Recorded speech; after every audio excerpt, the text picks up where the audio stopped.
HOA called cops when I took down my lake pool. Karen claimed it was theirs and got exposed. The summer sun beat down on Willow Lane, where my inflatable lake pool sparkled like a sapphire in our backyard. I'm Sarah, a single mom who'd saved for months to give my kids, Emma and Lucas, a slice of joy. That pool was our sanctuary, splashing, laughter, and late-night stargazing. But the HOA, led by Karen Mitchell, had other plans. Karen, with her perfectly manicured lawn and a smile that never reached her eyes, ruled our neighborhood like a queen. Her word was law, and I'd already clashed with her over my unapproved mailbox color. But this was war. It started with a letter, slipped under my door like a venomous snake. Your unauthorized pool violates HOA regulations. Remove it by Friday or face fines. I laughed at first. Me pool was on my property, bought with my money, and the kids adored it. But Karen's tone wasn't a request. It was a command. I ignored it, thinking she'd back off. I was wrong. Friday morning, I was wrenching the pool's frame apart, planning to store it for next summer, when Karen stormed across my lawn, her heels sinking into the grass. You're finally listening, she sneered, arms crossed. That pool's an eyesore, and it's on HOA land. I froze, wrench in hand. HOA land? This is my backyard, Karen. Her eyes narrowed, venom dripping. Check the property lines, Sarah. That strip by the fence? Ours. I'd had enough. Show me the deed. I snapped, my voice shaking with fury. Karen's smirk faltered, but she doubled down. I don't need to. I'm calling the cops.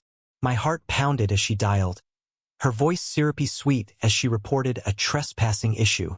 Emma and Lucas watched from the porch, wide-eyed, as sirens wailed in the distance. Officer Daniels arrived, a weary man with a notepad and a frown.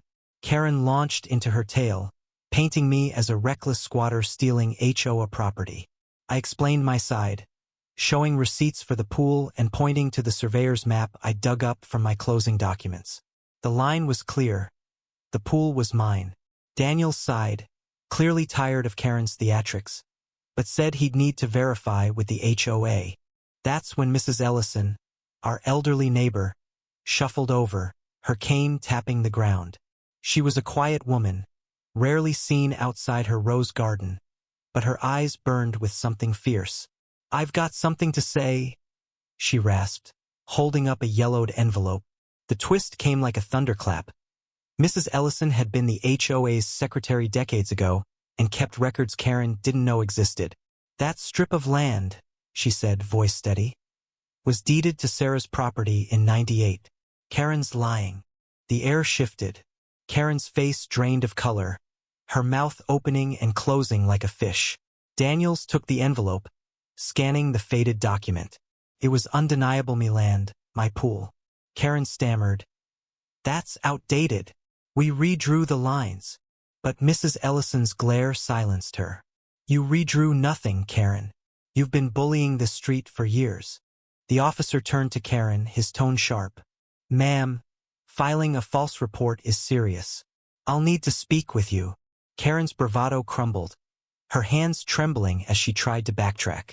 I should have felt triumphant, but watching her unravel felt hollow. My kids ran to me, hugging my legs, and I realized this wasn't just about a pull, it was about standing up to someone who thrived on control. But the story didn't end there. Word spread, and the neighborhood turned on Karen. At the next HOA meeting, residents demanded her resignation. She fought, of course, spinning tales of misunderstandings. But the evidence was ironclad. Mrs. Ellison's document wasn't just a deed, it was a spark that lit a fire. Neighbors shared their own stories. Fines for minor infractions, threats over garden gnomes, even pressure to sell homes to Karen's developer friends. She'd been quietly carving out power, and we'd all been too busy to notice. Karen moved away a month later, her house sold in a hurry. I heard she'd relocated to another state, probably to terrorize a new neighborhood. My pool went back up, and the kids' laughter filled the air again, but the victory tasted bittersweet. I kept thinking about Mrs. Ellison, who'd lived next door all this time, holding that secret like a grenade. Why had she waited so long? When I asked her, she smiled faintly. Sometimes, Sarah, you let a bully dig their own grave. The ordeal left scars. I saw how quickly a community could fracture, how one person's greed could poison trust. I wondered about the Karens of the world. Were they born that way, or did life twist them into knots? I never got an answer, but I did learn this. Truth has a way of surfacing, even if it takes a quiet old woman with a piece of paper to set it free. What do you think? Where's the line between standing your ground and tearing a community apart? Share your thoughts on justice and conflict in our neighborhoods.